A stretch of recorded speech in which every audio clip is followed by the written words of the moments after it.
7ویں صدی عیسوی کی ابتدا میں جبکہ ہندوستان میں مہاراجہ ہرش وردھن کی حکومت ترقی کر رہی تھی،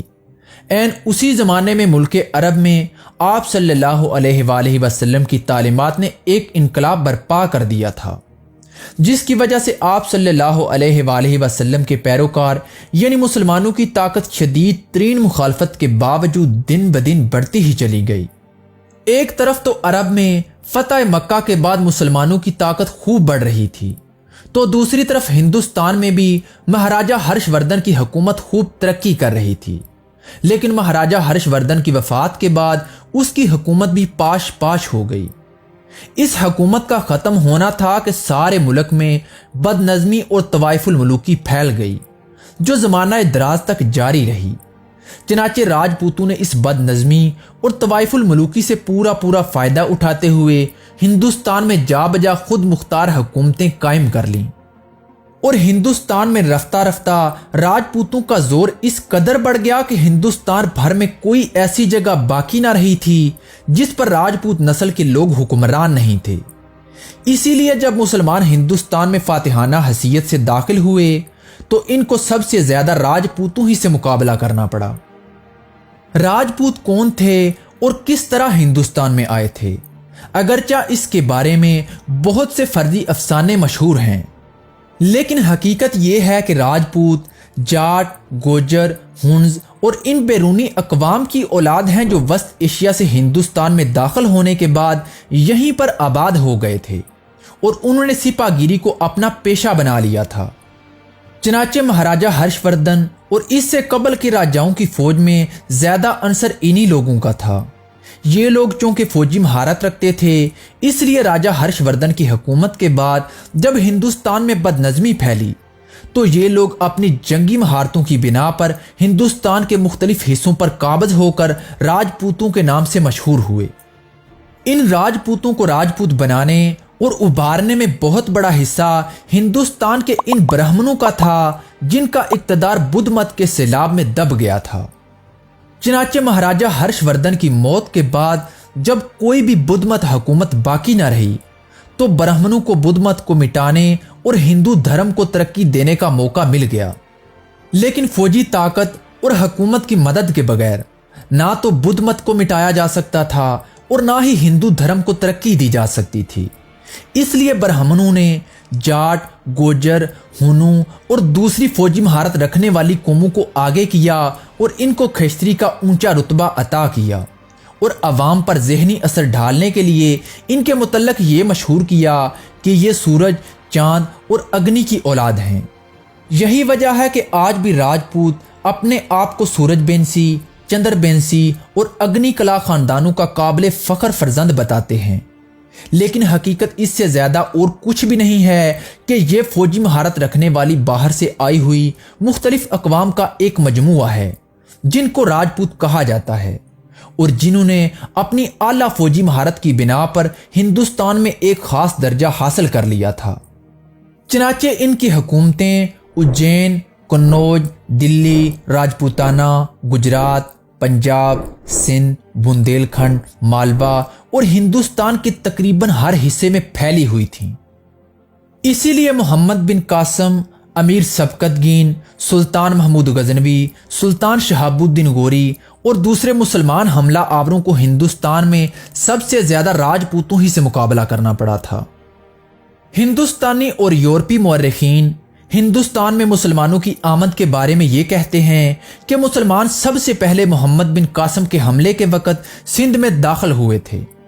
لیکن حقیقت بالکل اس سے مختلف ہے۔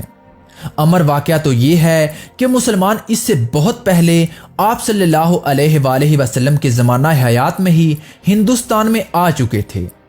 اس کی وجہ یہ تھی کہ آپ صلی اللہ علیہ وآلہ وسلم کی پیدائش سے پہلے ہی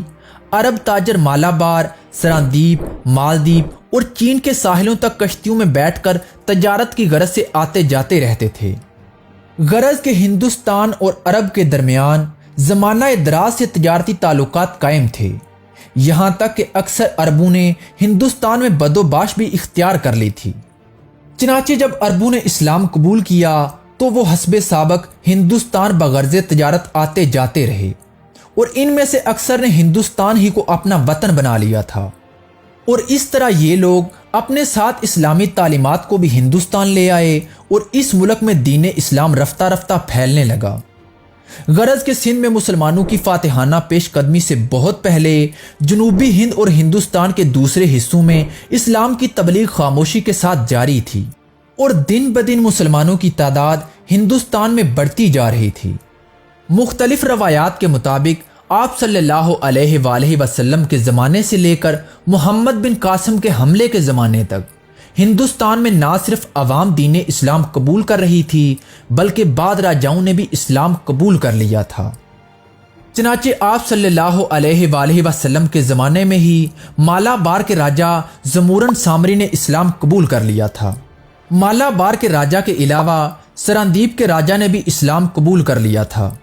سراندیپ میں بھی عرب تاجر ہی اپنے ساتھ اسلام کی تعلیمات لے کر آئے تھے، جن سے پہلے عوام متاثر ہوئی اور عام لوگوں نے اسلام قبول کرنا شروع کیا، اور بعد میں سراندیپ کا راجا اسلام کی تعلیم سے متاثر ہونے کے بعد مسلمان ہو گیا۔ مورخ فرشتہ کے بیان کے مطابق مالابار کا راجا زمورن سامری ہی صرف مسلمان نہیں ہوا تھا بلکہ اس کی نسل میں ایک دوسرا راجا پیرومل سامری بھی مذہب اسلام قبول کر چکا تھا۔